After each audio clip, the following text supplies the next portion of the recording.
minasyaitonirrajim. Bismillahirrahmanirrahim. Assalamualaikum warahmatullahi wabarakatuh. Alhamdulillah. Alhamdulillahillazi arsala rasulahu bil huda wa dinil haqqi liyuzhirahu ala dini kullihi walau karihal kafirun walau karihal musyrikun walau karihal muslimun. Subhanaka la ilma lana illa ma 'allamtana innaka antal alimul hakim. Rabbi shrah li sadri wa yassir li amri wahlul 'uqdatam min lisani yafqahu qawli. Alhamdulillah, syukur kepada Allah Subhanahu wa taala kerana dengan limpah dan izinnya dapat kita bersama-sama pada pagi ini di dalam kuliah subuh istimewa tuan-tuan dan puan-puan sekalian, yang mana sekali lagi kita secara live pada pagi ini kita akan membincangkan pelbagai topik di hujung minggu ni tuan-tuan dan sekalian, kepada yang di Johor, kepada yang di Kedah Utara dan juga di Terengganu Kelantan. Hari ini hari bekerja walaupun bekerja work from home, kerjalah dengan sungguh-sungguh kerana Allah SWT sangat suka hambanya kalau berbuat sesuatu dibuat dalam keadaan baik, teliti dan sempurna. Tuan-tuan dan puan-puan dan rahmati Allah sekalian, hari ini apa tajuk yang nak dikongsikan adalah seperti mana yang dijanjikan. Tajuk kita hari ini adalah tentang hidup akhir zaman, ya. Hidup akhir zaman. Kita sekarang ni berada pada akhir zaman ke tidak? Kalau ikutkan terlampau banyak tanda yang pelik-pelik dah berlaku di dalam dunia hari ini. Jadi kalau kita sendiri pun cakap dunia nak kiamat lah. Kata-kata dunia dah sampai ke penghujungnya dah, ya. Jadi kepada sahabat-sahabat yang mengikuti live hari ini, kita live serentak di Facebook dan juga di Instagram. Pada sahabat yang di Instagram, boleh dengar suara saya tak? Cuba jawab, sebab saya tak pakai mic ni, saya kena cakap kuat. Boleh dengar tak? Yang Instagram minta tolong komen. Yang di Instagram boleh dengar tak suara saya? Tolong komen. Syahid Sumadi, Amir Hafifi, Man 1986 minta komen. Oh, dengar ya, alhamdulillah. Baiklah tuan-tuan dan puan-puan sekalian, hari ini tuan-tuan dan puan-puan sekalian, kalau kita tengok dalam hidup akhir zaman ni, peristiwa akhir zaman banyak dikhabarkan kepada kita semua. Banyak yang kita nampak, banyak yang kita baca, yang pelik-pelik banyak tuan-tuan. Kan? Dengan membaca hadis-hadis baginda Rasulullah SAW, ini adalah kerana baginda Nabi Muhammad SAW mahu kita sentiasa mempersediakan diri kita, mempersiapkan diri kita dan bersedia untuk menghadapi hari kiamat yang menjadi rahsia Allah. Tanda-tanda kiamat ni, sama ada kecil ataupun besar, akan diperlihatkan kepada kita sebelum terjadinya hari kiamat yang amat dahsyat. Pada masa ini, kalau kita lihat, agama Islam akan menjadi asing, atau amalannya dianggap tidak sesuai mengikut peredaran zaman. Asing itu bukan bermakna Islam tidak dikenali, memandangkan Islam adalah agama yang mempunyai ramai penganut. Namun maksud asing ni, mari kita tengok dalam bagaimana hadis daripada Ibnu Umar. Nabi SAW bersabda yang bermaksud, sesungguhnya Islam itu bermula dalam keadaan asing dan kelak ia akan kembali menjadi asing sebagaimana dahulu ia bermula dalam keadaan asing. Hadis riwayat Muslim. Maknanya dulu waktu Nabi menyebarkan dakwah, ghuraba, benda-benda baik, benda tu tidak boleh diterima oleh orang. Dan hari ni pun dah mula ada orang tak boleh terima. Dah mula ada orang tak boleh terima, tuan-tuan. Itu sebabnya kita saksikan pada hari ini adanya individu dan adanya masyarakat yang mengamalkan ajaran mengikut syariat Islam, sunnah dan akhlak Rasulullah SAW, namun dipulaukan pula. Dipulaukan dan dipandang serong oleh orang lain. Maka itulah maksudnya yang kita katakan yang Islam itu menjadi asing. Islam menjadi asing, Islam menjadi pelik. Itulah yang dimaksudkan. Tuan-tuan dan puan-puan dan rahmati Allah sekalian, kita tengok antara tanda-tanda yang kita boleh tengok mengenai manusia akhir zaman yang perlu kita tahu dan sedar, serta perlu bermuhasabah dengan diri sendiri. Jom kita tengok, ada tak ciri-ciri ni yang saya nak kongsikan pagi ni, ya? Ciri yang pertama, tidak mempedulikan soal halal haram pada harta mereka. Cuba tengok, ada ke tak ada? Banyak kan? Banyak. Dah mula tak mempedulikan halal haram, janji untung, tak kira lah apa yang boleh buat, buatlah, janji dapat duit. Ada yang sanggup memperdagangkan tubuh badan dia, janji dapat duit. Sanggup buat apa juga, janji dapat duit. Biarlah kerja serve tak. Dia tahu hukum. Dia tahu hukum kalau kerja dekat kelab malam. Dia tahu kalau dia menghidangkan, dia menuangkan, dia mengira, dia jadi cashier ke tak kira lah. Bila terbabit dengan benda-benda haram, iaitu arak, tuan-tuan sekalian, itu hukumnya jadi haram. Rezeki itu jadi tak halal. Tapi tak, yang penting dapat duit. Sebab tak yakin dengan apa? Tak yakin apa? Tak yakin dengan rezeki Allah. Tak yakin dengan rezeki yang Allah janjikan kepada kita.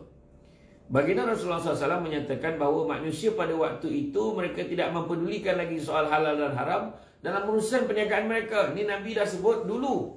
Dulu Nabi kata akan sampai masa nanti bila akhir zaman orang tak pedulikan halal haram. Benda tu dah berlaku belum hari ni, tuan-tuan dan puan-puan sekalian? Ramai. Tuan, siapa jawab tu? Al-Faruq jawab, ramai Ustaz. Dia kata, nampak tak? Kan? Jadi makna kata sabda Rasulullah SAW akan datang kepada manusia satu zaman di mana seseorang tidak mempedulikan dari mana ia mendapatkan harta, dari yang halal atau yang haram. Hadis riwayat Nasa'i, tuan-tuan dan puan sekalian. Allahu Akbar. Tak sangka, tuan-tuan kan? Rupanya itu termasuk dalam tanda-tanda. Itu sebab tuan-tuan boleh tengok hari ini bukan kata berniaga je, tuan-tuan. Duit amanah, tuan-tuan. Duit surau, tuan-tuan. Duit tabung masjid. Boleh dimain-mainkan. Duit amanah. Duit rumah anak yatim. Banyak. Ada satu kisah yang saya dapat, tuan-tuan. Dia kahwin, isterinya meninggal dunia. Ada satu amanah untuk anak dia. Ini ramai berlaku. Ini banyak berlaku. Isteri dia dah tinggalkan duit dia untuk suami dia sikit, dan dia tinggal juga untuk, dia dah wasiatkan untuk anak dia. Tapi anak dia akan dapat ketika anak dia umur 21 tahun. Wasiat dia. Jadi ayahnya sementara 21 tahun, ayah dia jaga amanah. Ada juga mengerjakan duit anak yatim ni, tuan-tuan. Allah Akbar. Syafawi kata ahli politik harta banyak, Ustaz. Yang tu Allah Alam. Mungkin harta banyak, tetapi kita tak tahu. Tuan-tuan, kita janganlah pukul kata ya. Mudah-mudahan kita harap taklah. Mungkin ada, mungkin tak ada, tak tahu. Allah Alam. Saya bukanlah kata takut, tuan-tuan, tapi benda yang tak nampak jangan kita cakap, ya. Itu kita dalam Islam ni, mana yang kita dah nampak clear baru kita cakap, ya. Duit pusat zakat, mungkinlah ada orang yang tak amanah, tuan-tuan, Jadi jika kita perhatikan zaman ini, ramai di kalangan kita yang mahu cepat kaya, tetapi dengan melanggar hukum hakam, dan mereka sanggup melakukan apa sahaja demi kesenangan di dunia yang bersifat sementara. Allahu Akbar. Dahlah teh dunia sementara pula, kan? Cuba fikir. Itu sebabnya dalam surah Asy-Syura ayat 20. Faham betul-betul semua follower saya? Faham betul-betul ayat yang saya nak baca ni. Dalam surah Asy-Syura ayat 20, Allah Ta'ala beritahu, barang siapa yang mengejar keuntungan akhirat, nescaya kami akan tambahkan keuntungannya itu. Faham? Maknanya dunia pun dapat. Siapa kejar akhiratnya? Namun barang siapa yang mengejar keberuntungan dunia, nescaya kami akan berikan sebahagian saja daripada keuntungan dunia itu, malahan tidak akan ada satu bahagian pun untuknya di akhirat kelak. Allahu Akbar. Mana nak? Itu sebab atas dunia jangan ambil duit yang tak tentu arah. Saya nak kongsikan satu kisah. Mungkin ada yang pernah dengar ceramah saya, dia tahu. Arwah abah saya dulu nak masukkan duit untuk saya di universiti. Dia pergi bank. Dulu mana ada online. Kan? Orang dulu pun tak pandai lah, dan memang tak ada pun masa tu. Arwah abah saya, dia naik motosikal dia. Motosikal buruk dia. Dia parking dekat belakang bank. Dekat siapa orang Soman dia tahu, Maybank Seremban. Dekat pasar tu. Sampai dekat bank Seremban, dia parking motosikal dia dekat belakang bank ni. Bila dia dah parking motosikal kat belakang bank, dia pergi transfer duit masuk dekat dalam mesin ATM. CDM lah. Bila dia transfer masuk, tapi arwah abah saya memang kelakar lah, tuan-tuan. Sebab saya bertelefon, bah, maaf salam, saya ingat arwah abah saya. Bah, duit dah koring lah, bah. Arwah abah saya cakap, duit basah, macam mana pula? Bayangkan Allah. Sabarlah. Itu benda yang saya tak boleh lupa lah. Tapi, waktu arwah abah saya masuk duit tu, dia dah masukkan duit, dia pergi dekat belakang, nak pergi ke motor dia. Ada satu hamba Allah ni dikejar oleh seorang lagi. Dia bekerja-kejar lah ni. Dia mengejar orang ni. Orang ni pula lari bawa beg. Orang yang lari bawa beg ni terlanggar arwah abah saya. Arwah abah saya badan besar. Bila dia langgar arwah abah saya, dia terjatuh, beg pun jatuh. Kemudian lelaki tu bangun, lari tinggalkan beg tu. Lelaki yang mengejar pula langsung pegang beg tu, dia buka, tuan-tuan. Bila dia buka beg tu, buka zip, dia mendapati dekat dalam beg tu penuh duit, tuan-tuan. Ternampak, arwah abah saya pun nampak duit banyak dalam tu. Bila nampak duit dalam tu banyak, tuan, seorang ni kebetulan dia berbangsa Cina yang kejar tadi, dia cakap dengan abah dia. Dia kata, "Pakcik, kita bagi dua lah." Dia kata, "Kita bagi dua." Maknanya dia nak share dengan arwah abah saya. Apa arwah abah saya kata? "Tak apalah, kau nak ambil, kau ambil lah." Abah saya start motor balik rumah. Sampai kat rumah, mak saya tanya. Bila mak saya dengar cerita tu, mak saya tanya satu soalan. "Kenapa abang tak ambil?" Mak saya tanya arwah abah saya, "Kenapa abang tak ambil?" Tahu tak apa jawapan abah saya? Cerita ke? Apa jawapan arwah abah saya? Jawapan arwah abah saya, dia kata, "Kalau aku ambil duit tu, apa nak jadi dengan kau dengan anak-anak?" Saya ulang balik. Abah saya jawab, "Kalau aku ambil duit tu, apa nak jadi dengan kau dengan anak-anak?" Maknanya, tuan-tuan, duit macam tu kita tahu dah sifat kita, tak tahu halal haram, tak tahu hujung pangkal sumber dia, kita tak tahu. Jangan main ambil, tuan-tuan. Walau terdesak macam mana sekalipun kita, pastikan apa yang kita ambil adalah berdasarkan sumber yang halal. Ya ayyuhalladzina amanu. Dalam Quran Allah Ta'ala sebut, "Wahai orang-orang beriman, bertebaranlah kamu di atas muka bumi Allah dan carilah rezeki yang halal." Maknanya cari rezeki halal ni apa hukumnya? Wajib. Tapi tanda-tanda akhir zaman, orang dah tak peduli dah untuk dapatkan yang haram pun jadi masyuk. Kata orang sekarang kan. Jadi Islam tidak menghalang seseorang itu mencari harta ataupun untuk hidup dalam kemewahan. Tetapi Islam melarang seseorang itu mendapatkan harta dengan cara melanggar hukum Allah. Ingat, tuan-tuan dan puan-puan sekalian, dalam Islam matlamat tidak menghalalkan cara. Matlamat menghalalkan cara ni kata-kata orang kafir yang bernama Michelangelo. Tuan-tuan jangan ingat Ninja Turtle lah. Seorang ahli falsafah barat, Michelangelo namanya. Dia kata matlamat, "In the end justify means." Dia kata matlamat menghalalkan cara. Tapi dalam Islam, matlamat tidak pernah menghalalkan cara. Tu sebab cara Robin Hood tidak pernah diterima. Robin Hood nak tolong orang susah, tapi cara dia mencuri. Tak boleh, tuan-tuan. Ya, baiklah. Itu yang pertama. Ya, mencari mengumpulkan harta, mendapatkan harta, dah tak peduli, dah halal haram. Yang kedua, yang kedua, tuan-tuan dan puan-puan sekalian, adalah berperangai buruk. Itu tanda yang kedua. Berperangai buruk. Norita Ibrahim kata, "Betul Ustaz, walaupun 5 sen kalau bukan milik kita, tak boleh diambil jika terjumpa di jalanan." Betul. Bagus. Kalau semua follower-follower saya dah mula faham akan konsep akhlak ni. Tu Nabi ajar kita.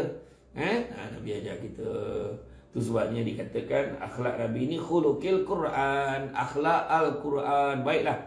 Kita sambung. Ciri yang kedua, tanda kita berada di akhir zaman ini adalah berperangai buruk. Baru je semalam kan kita banyak cerita tentang soal adab.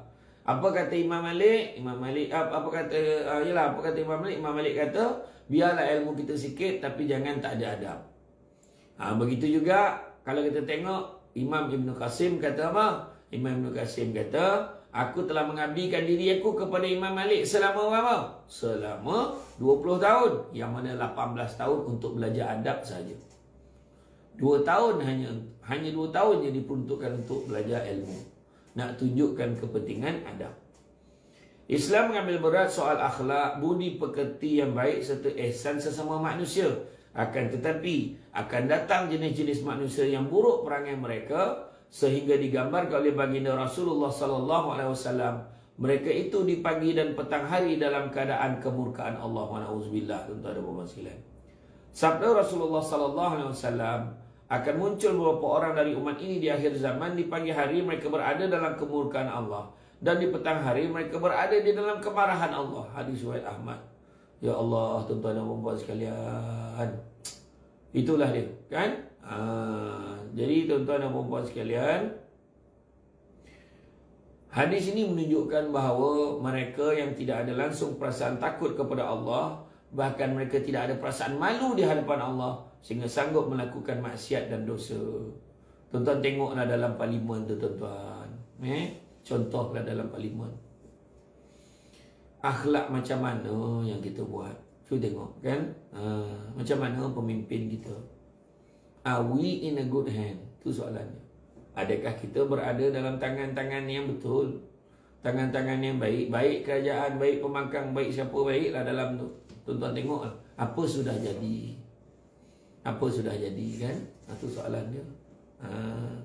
Tengok pula semalam, kan? Maaflah kalau ada orang marah, saya marahlah, tuan-tuan. Kalau saya cakap ni mungkin sensitif sikit lah, tapi saya nak bagi nasihat. Macam semalam, berhimpun beramai-ramai, kan? Berhimpun beramai-ramai dengan keadaan boleh menjadikan, mewujudkan keadaan yang tak sesuai, tuan-tuan. Sekarang kita tengah musim Covid, tuan-tuan. Musim Covid, berhimpun di jalanan beramai-ramai, kan? Berhimpun jalan ramai. Ini bukan isu politik, tak kira lah belah mana. Satu je soalan saya, adakah dengan berhimpun beramai-ramai itu bawa perubahan? Itu soalan dia, kan? Itu dia. Sekarang orang tengah susah, tuan-tuan. Tuan-tuan tolong tengok frontliner kita menangis, tuan-tuan. Katil pun dah tak cukup, kan? Cuba tengok apa jadi, kan? Apa jadi? Apa yang jadi? Apa kita nak cakap? Mana akhlak kita, ya? Tuan-tuan dan puan-puan sekalian, hati-hatilah dalam kita buat tu, fikir-fikirkanlah. Jadi perangai kita kena elok, perangai kena elok, perangai kena baik, cara kita bercakap, semua ni adab. Dan Nabi ajar kita, apa Nabi ajar kita? Nabi kata ta'dibu auladukum bisalasati asya. Didik dengan adab. Ta'dibu ni didik dengan adab. Didik dengan adab anak-anak kamu. Ta'dibu auladukum bisalasati asya, dengan 3 perkara. Apa dia? Yang pertama, bihubbi Rasulullah sallallahu alaihi wasallam. Ajar anak-anak kita sayang Nabi. Kedua, bihubbi ahlihi. Ajar anak-anak kita menyayangi ahli-ahli keluarga Nabi, isteri-isteri Nabi, anak-anak Nabi yang akhlaknya baik. Dan begitu juga yang ketiganya. Yang ketiganya adalah biqiraatil Quran, dengan membacakan Al-Quran. Dan baca bukan sekadar baca dan faham. Itu paling baik sekali. Bila sebut pasal adab, ingat kisah Ubay bin Ka'ab dengan Imam Ibnu Abbas. Imam Ibnu Abbas keluar daripada satu tempat. Dia tengah tunggu kenderaan. Kenderaan dulu sama ada kereta kuda, kereta unta atau kereta. Unta atau kuda? Kereta pula, kan? Jadi tiba-tiba Ubay bin Ka'ab nampak Imam Ibn Abbas tengah tunggu kenderaan. Langsung Ubay bin Ka'ab bawa kenderaan dia. Bila ada orang bawakan kenderaan dia tu, suruh Ibn Abbas, kau naik. Bila Ibn Abbas naik atas kenderaan berjalan, tapi Ibn Abbas, Ubay bin Ka'ab naik je, Ibn Abbas ikut. Tak naik sekali, tapi mengiringi kenderaan itu. Tengok Kemudian Ubay bin Ka'ab tanya Ibn Abbas. Imam Ibn Abbas ni dia saudara pada Rasulullah. Dia saudara sepupu dengan Nabi Muhammad. Bayangkan, dia tu saudara Nabi, tapi masih lagi hormat. Dia bagi Ubay bin Ka'ab naik kereta tu. Kenderaan tu naik. Bila Ubay bin Ka'ab tanya, kenapa kau buat macam ni? Kami memang telah diajar supaya menghormati ulama kami. Ulama ni maksudnya orang yang lebih ilmu, orang yang tinggi ilmu. Bayangkan, tuan-tuan. Kemudian bila sampai satu tempat, Ubay bin Ka'ab turun. Dia salam dengan Imam Ibn Abbas. Dia salam cium tangan. Terkejut Imam Ibn Abbas. Kenapa kau buat macam tu? Kata dia, kami diajar untuk beradab, menghormati dengan saudara kepada Rasulullah sallallahu alaihi wasallam. Nampak tak? Macam itulah tahap persaudaraan dalam Islam. Baiklah. Itu yang kedua, berperangai buruk, tuan-tuan. Kita dah boleh dapat banyak, ramai orang panggil buruk, tuan. Tuan-tuan tengok tak, ada orang yang tak berapa lelaki buat pembedahan plastik, buat live, tuan-tuan. Tunjukkan semua orang, dah nak buat jahat, buat benda tak elok, buat benda mungkar, tapi share pula dengan orang. Cuba fikir. Ada orang terang-terang dia tu lelaki, tuan-tuan. Berubah ada orang lain ni pula kan, bertukar, dia tu orang tahu dia lelaki, tapi telah memperempuankan diri dia. Jangan cakap tu. Saya malas nak sebut pondan maknyah ni, tuan-tuan. Malas kan. Ayat tu macam kita bagi satu label pula kat dia kan. Dia tunjuk dengan orang, menggedik-gedik pula tunjuk kat dalam media sosial. Allahu Akbar, tuan-tuan dan puan-puan. Itulah dia keadaan orang yang berperangai buruk. Dah lah tak pandai. Ada orang tu pula tak pandai, ilmu tak ada, tunjuk pula kebodohannya secara terang-terangan depan semua orang, tuan-tuan. Betul. Al-Faruq kata bangga dalam melakukan maksiat. Ramai. Aku dah ambil ada satu pisang, ada orang letak, aku ambil semua, buat balik. Nampak tak? Bangga dia mencuri, tuan-tuan. Bangga. Nampak kecil tu yang kecil, tuan-tuan. Tu boleh yang besar lagi. Baiklah, tuan-tuan dan puan sekalian. Kemudian yang ketiga, apakah ciri yang ketiga? Yang ketiga, kata para alim ulama adalah orang-orang bodoh yang menguruskan urusan umum, maknanya bagi tanggungjawab ke orang yang bangang. Susah warna lah, tuan-tuan. Orang yang bodoh diberikan tanggungjawab untuk menguruskan urusan orang ramai. Cuba tuan-tuan fikir. Macam menteri lah, tu sebabnya penting cari menteri-menteri, cari pemimpin-pemimpin yang berilmu. Pentingnya cari wakil rakyat yang berilmu. Ada orang belajar pun tak cukup. Ada orang belajar tak cukup tapi nak jadi pemimpin. Itu sebab bukan senang jadi pemimpin. Bila jadi pemimpin, cerita pasal ekonomi pun tak faham.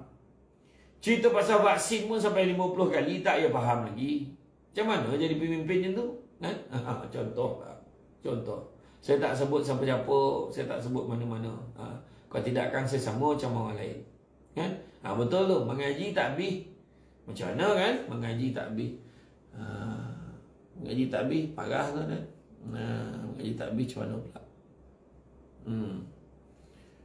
Okey, jadi kalau kita tengok, kata para alim ulama mengenai manusia akhir zaman nanti, mereka tidak lagi jujur dalam berbicara, sehingga kan seorang pendusta dipercayai dan seorang yang berkata benar dianggap berbohong. Ini semua disebabkan kerana kurangnya ilmu pengetahuan dan jauh daripada ajaran Islam.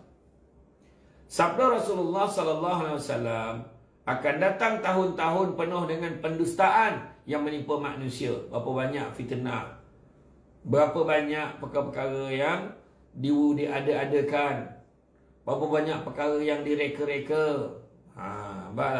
Main belasah kan. Semua main badal kan. Janji buat kata.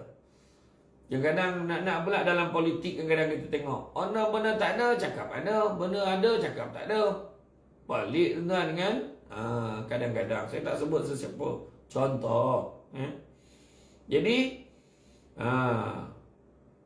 dan bayangkanlah, ini semua disebabkan kerana kurang ilmu pengetahuan kan. Nabi kata akan datang tahun-tahun penuh dengan pendustaan menimpa manusia. Pendusta dipercayai, orang jujur didustakan, amanah diberikan kepada pengkhianat, orang yang jujur dikhianati. Kan?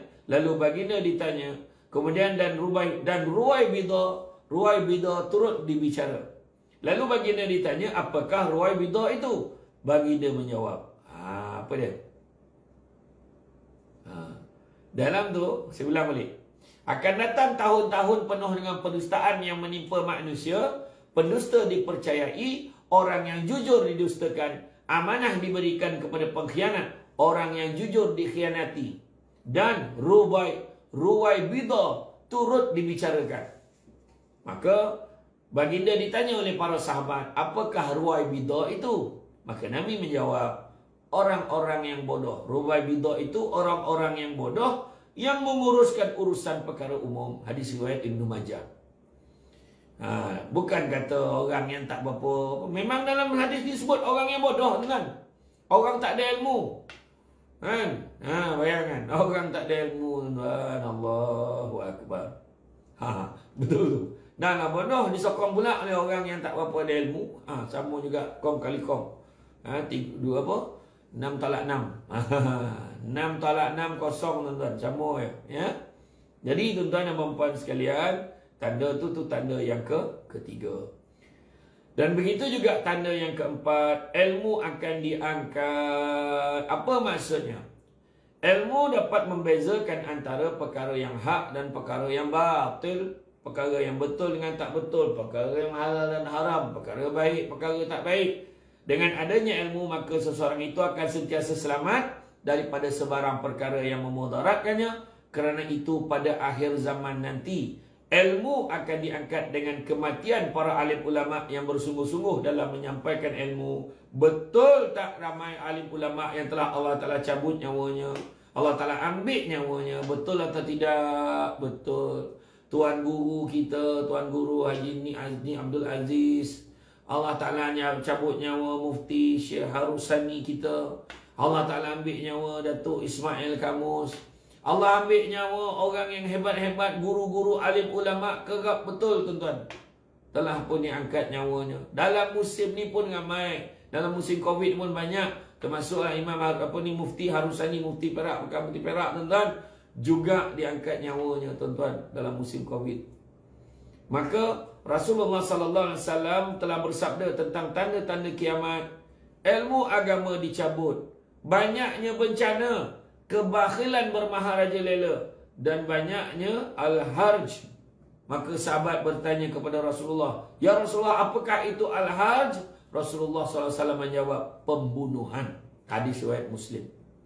Tuan-tuan dan puan-puan yang dirahmati Allah sekalian, oleh yang demikian, kita diminta untuk sentiasa ingat balik pada khutbah terakhir Nabi. Kan? Nabi pesan apa? Aku tinggalkan kalian dengan dua perkara. Seandainya kalian berpegang dengan kedua-duanya, nescaya kalian tidak akan tersesat untuk selama-lamanya. Apakah dia? Apakah dia? Itulah dia yang disebut sebagai Al-Quran dan Sunnah. Jadi tuan-tuan dan puan-puan sekalian, kita diminta untuk sentiasa berpegang, berpegang teguh dengan Al-Quran dan Sunnah, yang mana manusia sudah mula jauh daripada kedua-duanya. Oleh itu, menjadi tanggungjawab kita untuk sentiasa mempersiapkan diri kita agar tidak terjerumus ke dalam fitnah yang boleh meruntuhkan tahap keimanan kita.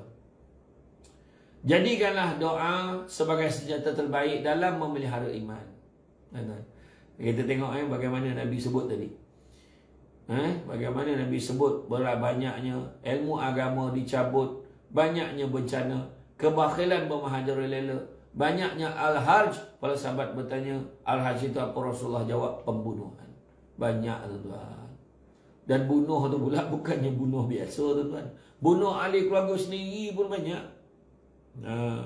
Sembelih mak sendiri sebabkan mabuk, sebabkan bawah pengaruh dadah dan sebagainya. Allahu Akbar. Itulah tuan-tuan dan puan sekalian, itulah dia keadaannya. Jadi tuan-tuan dan sekalian, berpegang teguh pada Quran dan Sunnah. Oleh itu menjadi tanggungjawab kita untuk mempersiapkan diri kita.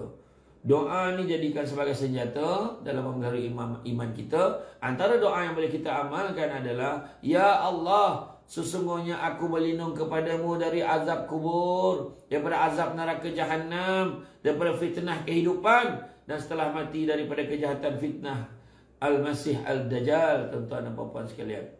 Jadi itu hadis riwayat Muslim. Doa ini disunatkan kepada kita untuk membacanya ketika selesai membaca tahiyat akhir, sebelum daripada salam, seperti mana disebutkan di dalam hadis. Boleh baca. Semoga Allah memelihara iman kita dan menyelamatkan kita daripada segala fitnah yang ada di akhir zaman. Begitu juga tuan-tuan dan puan-puan sekalian, saya nak usik sikit bab harta tu tadi, tuan-tuan. Tengok bab harta tadi, ingat tak? Dia tak kira lah halal haram dalam mengumpulkan harta. Sesungguhnya harta kekayaan melempah ruah di akhir zaman. Memang betul. Ya. Rentetan keadaan manusia yang mula menunjukkan tanda bakhil dan rezeki daripada Allah Subhanahu Wa Taala. Bayangkan dia bakhil dengan rezeki yang Allah Taala bagi. Tak sadar diri, tuan-tuan. Tak sadar diri. Baginda Nabi SAW melalui sabdanya menegaskan. Tuan-tuan, itu sebabnya tuan-tuan yang bantu sumbangan kepada, yang telah bantu sumbangkan kepada tabung-tabung yang saya lancarkan tu, tabung Yayasan Haji Ismail.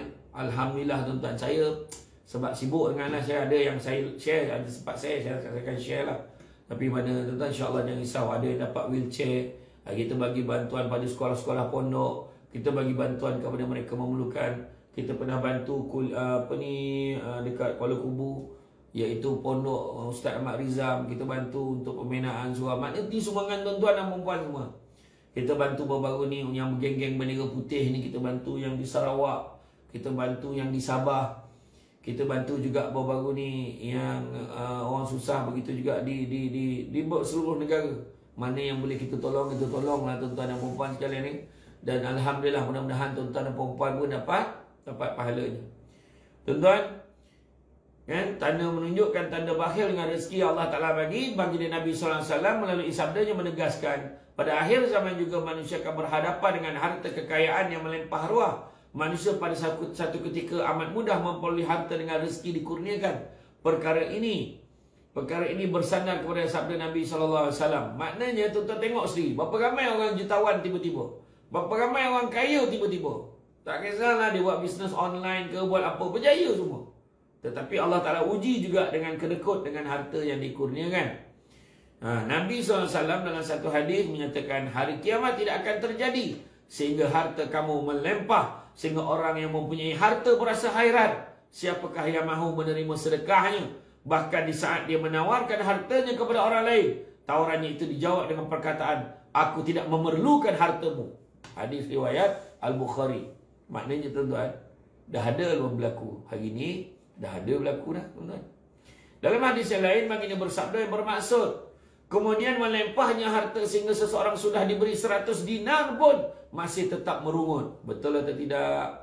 Dah ada 100 ringgit pun merungut, dah ada 1000 ringgit pun merungut, dah ada 10.000 ringgit pun merungut, dah ada 50.000 pun merungut. Tak cukup. Sinar 10.000 tak cukup. Cakap apa? Wah, dia tak kisahlah, memanglah kita bagi alasan. Sekarang kos sara hidup tinggi. Tapi betul tak hadis ni kata? Kita dapat berapa pun kita mungut. Betul tuan-tuan dan puan-puan sekalian. Dalam hadis yang lain ini, maknanya menunjukkan berdasarkan dua-dua hadis ini, terdapat 5 pemahaman yang diperjelaskan bagi menggambarkan melempahnya harta sebagai tanda semakin hampirnya hari kiamat. Pertama, harta yang melimpahkan disebabkan harta simpanan yang diperolehi oleh kaum muslimin daripada penaklukan.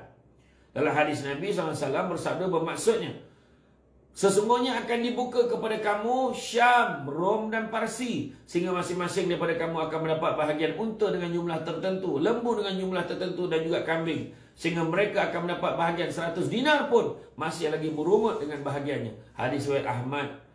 Tuan-tuan dan puan-puan sekalian, hadis ini menjelaskan satu bentuk limpahan harta disebabkan pembukaan wilayah pada zaman sahabat berdasarkan perkataan pembahagian yang berlaku dalam kalangan mereka. Pembukaan wilayah tersebut berhasil mempunyai sumber yang sangat banyak, dan pada penghujung hadis Rasulullah SAW menjelaskan terdapat masalah dalam pembagian harta tersebut apabila terdapat mereka yang merungut tentangnya. Namun mereka yang merungut itu bukannya di kalangan sahabat, tapi di kalangan mereka yang turut serta dalam pembukaan kota tersebut. Keduanya tuan-tuan dan puan-puan sekalian, maksud melimpahnya harta adalah peristiwa terjadi pada masa pemerintahan Umar bin Abdul Aziz yang memperlihatkan banyaknya harta rampasan perang. Perkara ini berdasarkan sabda baginda Nabi SAW yang bermaksud, bersedekahlah kamu kerana pada satu masa kamu akan menjumpai seorang lelaki berjalan dan membawa hartanya untuk disedekahkan, namun tiada seorang pun yang ingin menerimanya. Kemudian orang yang ingin menerima sedekah itu berkata, sekiranya kamu datang kemarin membawa sedekah itu, nescaya aku akan menerima sedekah kamu. Tapi pada saat ini, aku tidak memerlukan harta kamu itu. Hadis riwayat Bukhari, tuan-tuan. Gambaran hadis ini menunjukkan, pada zaman itu, ramai orang memiliki sifat qanaah dan zuhud sehingga mereka sanggup mengenepikan segala beban dunia yang memberatkan. Mereka tidak menjadikan menerima sedekah sebagai sesuatu yang tetap, tapi setakat keperluan sekiranya memerlukan. Orang hari ini mana boleh ambil. Food bank licin tuan-tuan. Food bank sapu. Walaupun ada hak orang lain dekat situ. Oleh itu tuan-tuan dan puan-puan sekalian, gambaran ini sesuai dengan situasi yang berlaku pada zaman Umar bin Abdul Aziz. Namun kemungkinan juga situasi yang sama berlaku pada zaman Al-Mahdi dan Isa AS. Ketiga, maksud melimpahnya harta merujuk pada zaman Al-Mahdi dan Nabi Isa AS. Nabi SAW bersabda bermaksud, demi zat yang jiwaku berada di tangannya, sudah hampir saat turunnya Isa bin Maryam untuk menjadi penguasa yang adil. Baginda akan mematahkan salib, membunuh babi dan menghapuskan jizyah hingga harta menjadi melimpah hingga tiada seorang pun mahu menerimanya sebagai sedekah. Hadis ini memberi gambaran Al-Mahdi akan membahagikan harta namun tiada siapa pun ingin mengambilnya. Antaranya disebabkan pada ketika itu bilangan manusia semakin sedikit disebabkan peperangan. Keduanya disebabkan saat hampirnya kiamat menyebabkan ramai yang zuhud kepada harta dunia. Keempat tuan-tuan, maksud melimpahnya harta sering peredaran masa dan perubahan gaya kehidupan. Berdasarkan hadis permulaan tersebut, pandangan tentang mereka yang memberi 100 dinar masih lagi merungut, merujuk kepada hari ini kita dapat lihat terjadinya inflasi besar-besaran terhadap mata wang, iaitu apabila seseorang memperoleh 100 dinar masih tidak mencukupi. Apa ayat kita? Duit ni tak cukup ni. Mana sekarang? Dulu boleh lah, sekarang mana cukup? Berapa ramai cakap? Kan? Tidak mencukupi untuk menampung kehidupan mereka yang berbeza dengan kehidupan yang terdahulu. Nabi SAW bersabda yang bermaksud, saat itu berpegang kepada nilai agama adalah sangat sukar. Saya ulang balik. Saat itu, kata Nabi, saat itu ketika berpegang kepada nilai agama adalah sangat sukar. Harta semakin melimpah dan hari kiamat tidak akan tiba kecuali wujudnya sejahat-jahat manusia. Hadis riwayat Al-Hakim. Tahu betul perangai dia kalau bab harta ni. Sanggup bergaduh adik-beradik. Sampaikan tahap itu. Kemudian berkembangnya budaya hidup senang atau mewah sehingga banyak keinginan perlu dipenuhi. Oleh itu 100 dinar tidak akan mencukupi disebabkan manusia hidup dalam gaya dan kemewahan yang luar daripada jangkauan kehidupan mereka. Tuan-tuan dan puan-puan sekalian, pada zaman ini semakin ramai manusia berhutang demi mencari kesenangan yang diingini. Mereka lebih mengutamakan kehendak berbanding keperluan, terutamanya kawasan bandar dan pusat bandar. Dan kelimanya tuan-tuan dan puan-puan sekalian, maksud melimpahnya harta disebabkan tersebarnya fitnah, peperangan serta manusia disibukkan dengan hal yang menyebabkan mereka lupa untuk memikirkan harta mereka dalam situasi bencana, sakit dan hilang akal. Tuan-tuan tengoklah hari ini. Bila berlaku COVID-19, orang yang rumah besar ke, duit banyak ke, apa nilai tuan-tuan? Kereta tak boleh keluar. Duit banyak apa pun kalau tak ada bantuan untuk mereka, apa jadi? Tak jadi apa? Itu sebabnya kita kena tengok tuan-tuan. Gambaran ini menggambarkan musibah yang dialami jauh lebih besar daripada kesusahan yang menimpa harta mereka. Nampak? Duit banyak pun tak ada nilai kalau sakit COVID. Duit banyak pun tak ada nilai kalau ahli keluarga kita satu demi satu dijemput nyawanya. Mati tuan-tuan. Bayangkanlah. Cuba fikir baik-baik tuan-tuan. Nabi SAW bersabda yang bermaksud, sesungguhnya akan datang pada manusia satu zaman tersebut, terdapat seorang lelaki berpusing-pusing membawa hartanya berupa emas dan perak yang hendak disedekahkan, namun dia tidak menjumpai walau seorang pun yang mahu menerimanya. Dan akan disaksikan nanti bahawa seorang lelaki akan diikuti oleh 40 orang wanita untuk mendapatkan perlindungan daripadanya. Ini kerana bilangan wanita lebih banyak daripada lelaki. Hadis riwayat Al-Bukhari. Hadis di atas ini, hadis yang saya kongsikan ini, menggambarkan kepada kita, mereka yang menolak sedekah merujuk kepada harta mereka juga banyak dan limpahan harta tersebut sehingga tiada yang ingin menerima sedekah daripada orang lain. Manakala ramainya wanita pada lelaki disebabkan golongan lelaki sudah ramai mati dalam peperangan dan penyakit sehingga bilangan wanita semakin bertambah dan mereka berusaha mencari perlindungan daripada lelaki. Kelahiran bayi lelaki turut berkurangan. Berdasarkan pandangan ini tuan-tuan dan puan-puan sekalian, kita dah dapat lihat terdapat beberapa perkara utama yang menjadi tunjang kepada pemahaman harta melimpah ruah di akhir zaman. Justru setiap umat Islam perlu memahami dan menghayati pesanan Nabi SAW yang menghadapi situasi akhir zaman ini yang penuh dengan cabaran. Tuan-tuan dan puan-puan yang dirahmati Allah sekalian, itulah dia perkongsian pada hari ini. Yang mana hari ini alhamdulillah saya tengok ramai sungguh yang join live kita hari ini, baik di Facebook, baik di Instagram. Alhamdulillah. Tuan-tuan dan puan-puan dirahmati Allah sekalian, kita berada di akhir zaman. Banyak sangat petanda-petanda yang Allah Ta'ala berikan. Tapi sekali lagi saya kongsikan surah Az-Zumar ayat 53. Tuan-tuan renungkan, ya? Tuan-tuan renungkan surah Az-Zumar ayat 53. Allah Ta'ala sebut, Qul ya ibadiyalladzina asrafu ala anfusihim la taqnatu min rahmatillah innallaha yaghfiruz dzunuba jami'a innahu huwal ghafurur rahim. Dalam ayat ini Allah Ta'ala firman Allah, Qul ya ibadiyalladzina asrafu ala anfusihim, wahai hamba-hamba yang asrafu melampaui batas ala anfusihim ke atas diri mereka sendiri.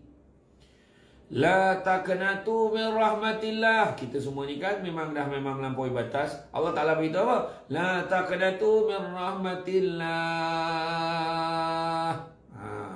Jangan putus asa dengan rahmat Allah. Innallaha yaghfiruz dzunuba jami'a. Sungguhnya Allah nak ampunkan dosa-dosa kesemuanya.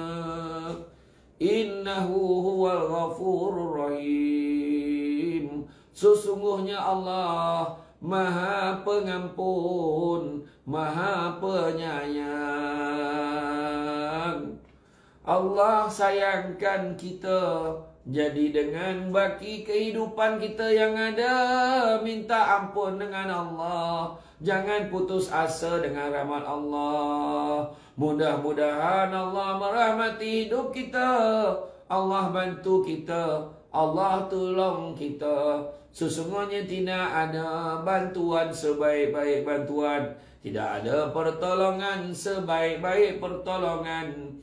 Tidak ada perhatian sebaik-baik perhatian, yaitu pertolongan, bantuan, perhatian daripada Allah. Jadi tuan-tuan dan puan-puan yang dirahmati Allah sekalian, itu saja kuliah subuh kita untuk hari ini. InsyaAllah, walaupun sedikit, sama-sama kita fahamkan, sama-sama kita manfaatkan, dan sama-sama kita kongsikan kepada rakan-rakan yang lain. Banyak komen-komen lah, minta maaf tak dapat nak baca, tak dapat nak baca semua ya. Jadi tuan-tuan dan puan-puan sekalian, sharekannya, sharekan kepada semua, kongsikan kepada orang lain. InsyaAllah kita jumpa lagi di lain kesempatan. Kalau boleh ada, kalau ada ruang macam ni, kuliah subuh hari Ahad ni, InsyaAllah hujung minggu. Hari Isnin tuan-tuan jangan tak, setiap hari tuan-tuan tengok dekat YouTube ya. YouTube Syamsul Debat TV memang sentiasa ada kuliah ya. Tuan-tuan boleh tengok, kita ada Ustaz Ashan, kita ada kita ada Da'i Aiman, kita ada Da'i Azam Al-Kankari, kita ada Ustaz Razlan, kita juga ada Ustaz Haji Nur Azami alias, kita juga ada siapa lagi ya? Kita ada Ustaz Abu Huzaifah. Jadi ada insya-Allah. Jadi saya ni insya-Allah pada setiap hari Ahad insya-Allah. Pada setiap hari Sabtu mulai minggu depan anda akan dapat berpeluang ikut kitab bimbingan mukmin daripada Ustaz Haji Nur Azami alias Imam Besar Masjid Putrajaya. Ya? Tak apa, jangan kata Allahu terlepas Ustaz. Nanti boleh ulang balik, tengok balik ya. Jadi itu saja tuan-tuan dan puan-puan sekalian. Terima kasih sekali lagi. Saya sangat terharu di atas sokongan dan dorongan yang anda semua berikan. Terima kasih banyak. Mudah-mudahan Allah merahmati kumpulan kita ni. Kepada sahabat-sahabat dalam tim kuliah subuh Syamsul Debat TKSSD, jangan jangan putus asa. InsyaAllah dalam setiap kesempatan. Sekarang ni saya cuba letak setiap hari Ahad pagi kita akan bersiaran ya. Tapi hari-hari lain pun ada. Tuan-tuan tengok, walaupun tak ada dalam IG, tengok dekat Syamsul Debat TV, dekat dalam YouTube ya. Jangan lupa subscribe. Bila subscribe tuan-tuan, saya tahu ramai yang tahu tapi ada yang tak tahu. Dekat YouTube tu tekan, cari dekat YouTube, type Syamsul Debat TV. Dia ada tulis subscribe tu. Bila tekan subscribe, tekan loceng. Bila kita tekan loceng, setiap kali ada ceramah-ceramah baru saya, maka dia akan highlightkan dekat phone kita, dekat kita punya media sosial. Jadi kita kat petang dia akan tunjukkan reminder untuk kita. Baiklah tuan-tuan dan puan-puan rahmati Allah sekalian, itu saja daripada saya. Saya terima kasih sekali lagi di atas sokongan. Terima kasih pada penyumbang-penyumbang kepada dana Yayasan Haji Ismail, yang mana kita teruskan bantu mereka yang memerlukan. Jadi tuan-tuan dan puan sekalian, saya minta maaf atas segala kekurangan. Sesungguhnya yang baik itu datang dari Allah Subhanahu Taala. Mana yang kurang itu berpunca daripada kelemahan saya sebagai manusia biasa. InsyaAllah di lain kesempatan kita bertemu lagi tuan-tuan dan puan sekalian. Tuan-tuan dan puan sekalian, dalam hal ini insyaAllah kita akan bersiaran live daripada masa ke semasa, jadi terima kasih sekali lagi. Mudah-mudahan anda semua diberikan kegembiraan di hujung minggu ni. Semua gembira. Kepada yang bekerja betul-betul, sungguh-sungguh. Yang work from home tak tentu arah termasuk juga. Tak tentu masa, tentu arah lah. Tentu masa sampai Sabtu Ahad mau kerja. Mudah-mudahan Allah Ta'ala memberikan pahala ibadah kepada kita, Jadi tuan-tuan dan puan-puan sekalian, itu saja daripada saya sekali lagi. InsyaAllah kita jumpa lagi dalam kesempatan Pokok Sekayu Daun Selasih. Thank you, terima kasih. Assalamualaikum warahmatullahi wabarakatuh.